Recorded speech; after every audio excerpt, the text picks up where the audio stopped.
I was sleeping so hard, I don't even remember my alarm going off. I almost missed the bus. That happens to me sometimes too. Instead of hitting the snooze button, you should get out of bed right away.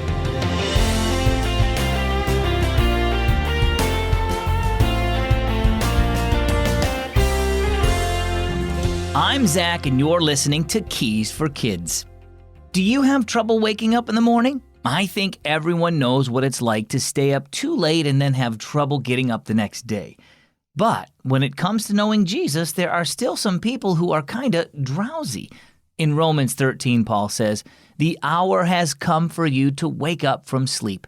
He means it's time for people to wake up to the truth of who Jesus is and how he wants to save them.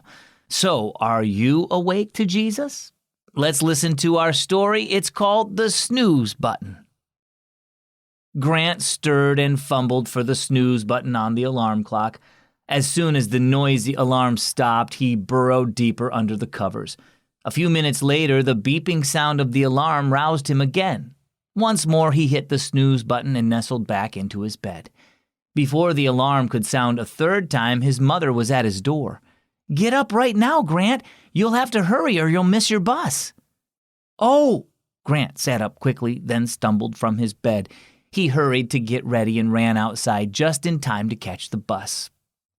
That evening, Grant informed his parents that he needed a new alarm clock. "My alarm didn't go off this morning and I almost missed my bus." Mom laughed. "It went off all right." "Are you sure?" asked Grant. "I didn't hear it." "I'm sure," said Mom. "I heard it and you actually did too, but you didn't wake up fully, so you just don't remember. I finally went in and woke you up because you kept hitting the snooze button and going back to sleep."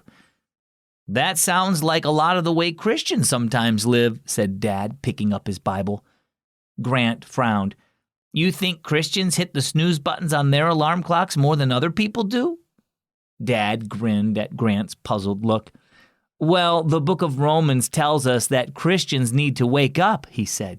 "Why don't you read it for us?" Dad handed the Bible to Grant and pointed to some verses.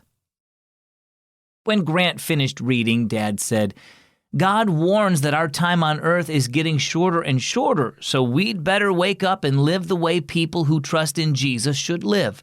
Ignoring God's warning is like hitting the snooze button, and we fail to put the short time we have left to good use." Mom nodded.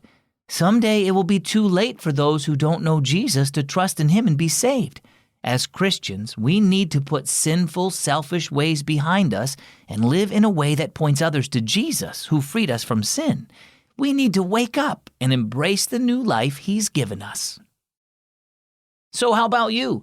Have you hit the snooze button in your Christian life? Are you living to please yourself instead of God? Time is passing quickly and people need to know about Jesus now. Wake up and start living like the person he's made you to be, one who points others to his love, patience, and forgiveness. Let others see Jesus in you, in the way you act, talk, and respond to the things that happen each day. Our key verse is found in the New Testament book of 1 Corinthians, chapter 15, verse 34.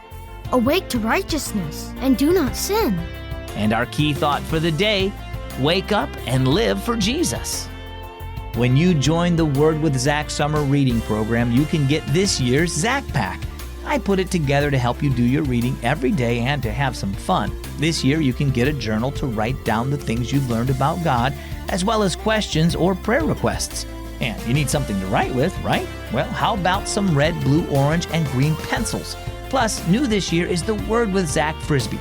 Check out the Zach Pack at wordwithzach.org and tap Materials in the menu. I'm Zach with Keys for Kids.